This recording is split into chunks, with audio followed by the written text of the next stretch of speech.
بسم اللہ الرحمن الرحیم۔ آج ہم نے جس موضوع پہ لب کشائی کرنی ہے وہ ہے نماز میں صف بندی کا قائم کرنا۔ آج کل آپ نے اکثر و بیشتر دیکھا ہوگا کہ جب ہم نماز پڑھ رہے ہوتے ہیں تو اس وقت اکثر و بیشتر ہماری جو صفیں ہوتی ہیں وہ ٹیڑھی ہوتی ہیں۔ کوئی بندہ آگے کی طرف ہوتا ہے، کوئی بندہ پیچھے کی طرف ہوتا ہے، لیکن ہم سمجھتے ہیں کہ یہ ایک معمولی سی بات ہے، حالانکہ بخاری اور مسلم کی یہ ایک متفقن علیہ حدیث پاک ہے، اور اس حدیث مقدسہ کے جو راوی ہیں وہ حضرت انس رضی اللہ تعالی عنہ ہیں۔ آپ فرماتے ہیں کہ نبی پاک صلی اللہ علیہ وآلہ وسلم نے ارشاد فرمایا کہ لوگوں، نماز میں صفوں کو برابر کیا کرو، کیونکہ صفوں کو سیدھا اور برابر کرنا نماز اچھی طرح ادا کرنے کا جزو ہے۔ تو آپ اندازہ فرمائیں کہ نبی پاک صلی اللہ علیہ وآلہ وسلم نے نماز کی حالت میں صفوں کو درست کرنا، اس کو نماز کا ایک جز اور نماز کا ایک حصہ قرار دیا ہے۔ حالانکہ یہ اس دور کی بات ہے کہ جہاں اس طرح کی صفیں، جس طرح کہ آج کل کی کارپیٹ کی صفیں ہماری مسجدوں میں لگی ہوتی ہیں، یا ہماری مساجد کے اندر باقاعدہ صفوں کے نشان دیے گئے ہوتے ہیں، اس کے باوجود بھی ہم اپنی صفوں کا خیال نہیں کرتے ہیں، اور صف کبھی ٹیڑھی ہوتی ہے، کبھی کچھ لوگ آگے کی طرف ہوتے ہیں، کچھ لوگ پیچھے کی طرف ہوتے ہیں، اور نہ امام اس بات کا خیال کرتا ہے اور نہ مقتدی اس بات کا خیال کرتے ہیں، اور وہ یہ سمجھتے ہیں کہ ہماری نماز ہو گئی ہے۔ حالانکہ یہ اس دور کی بات ہے کہ جب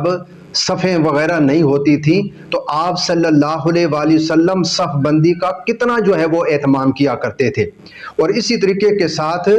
سنن ابی داؤد میں انہی حضرت انس رضی اللہ تعالی عنہ سے ایک روایت یہ بھی آتی ہے کہ جب نبی پاک صلی اللہ علیہ وآلہ وسلم نماز پڑھانے کے لیے کھڑے ہوتے تھے تو پہلے اپنی دائیں جانب جو ہے وہ لوگوں کو فرمایا کرتے تھے کہ برابر ہو جاؤ، برابر ہو جاؤ، اپنی صفوں کو سیدھا کر لو، اپنی صفوں کو سیدھا کر لو، اور پھر اپنی بائیں طرف رخ کر کے لوگوں کو یہ فرمایا کرتے تھے کہ لوگوں برابر ہو جاؤ، برابر ہو جاؤ، اپنی صفوں کو جو ہے وہ سیدھا کر لو۔ اور اسی طریقے کے ساتھ نبی پاک صلی اللہ علیہ وآلہ وسلم ہمیشہ جو ہے وہ اہتمام کیا کرتے تھے،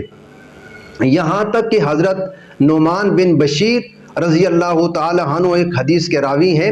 آپ فرماتے ہیں کہ نبی پاک صلی اللہ علیہ وآلہ وسلم جو ہے وہ صفوں کو سیدھا فرمایا کرتے تھے، یہاں تک کہ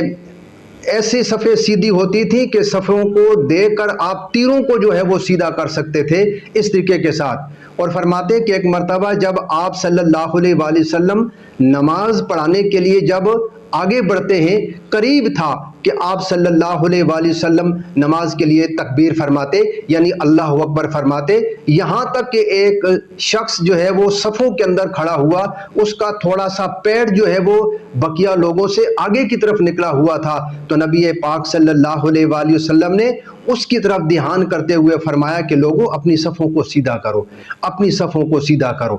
اور آپ صلی اللہ علیہ وسلم فرماتے ہیں کہ جب تمہاری صفیں ٹیڑھی ہوں گی تو اللہ تعالیٰ تمہارے روحوں کو ٹیڑھا کر دے گا، تمہارے گویا کہ تمہارے درمیان میں جو ہے وہ اختلاف پیدا ہو جائے گا، تمہارے جو ہے وہ دل ٹیڑھے ہو جائیں گے۔ تو اس لیے جب کبھی بھی ہم نماز پڑھنے کے لیے، نماز با جماعت ادا کرنے کے لیے جب ہم اپنی صفوں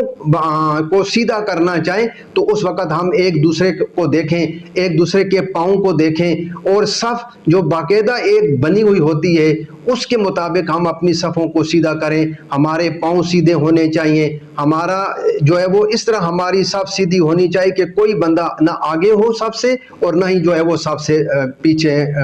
کی طرف ہو، تاکہ ہماری جو ہے وہ صف ٹیڑھی نہ ہو جائے۔ ظاہر ہے کہ جب نبی پاک صلی اللہ علیہ وآلہ وسلم نے فرما دیا ہے کہ یہ تمہاری نماز کا ایک حصہ ہے، تو اس چیز کا حکم تو اللہ پاک نے قرآن کریم کے اندر فرمایا کہ وہ اقیم الصلاۃ، نماز کو قائم کرو۔ نماز کا پڑھنا اور بات ہے، لیکن نماز کا قائم کرنا جو ہے وہ اور بات ہے۔ نماز قائم تبھی ہوگی کہ جب اس نماز کے اندر ہمارا خشوع اور خضوع ہوگا،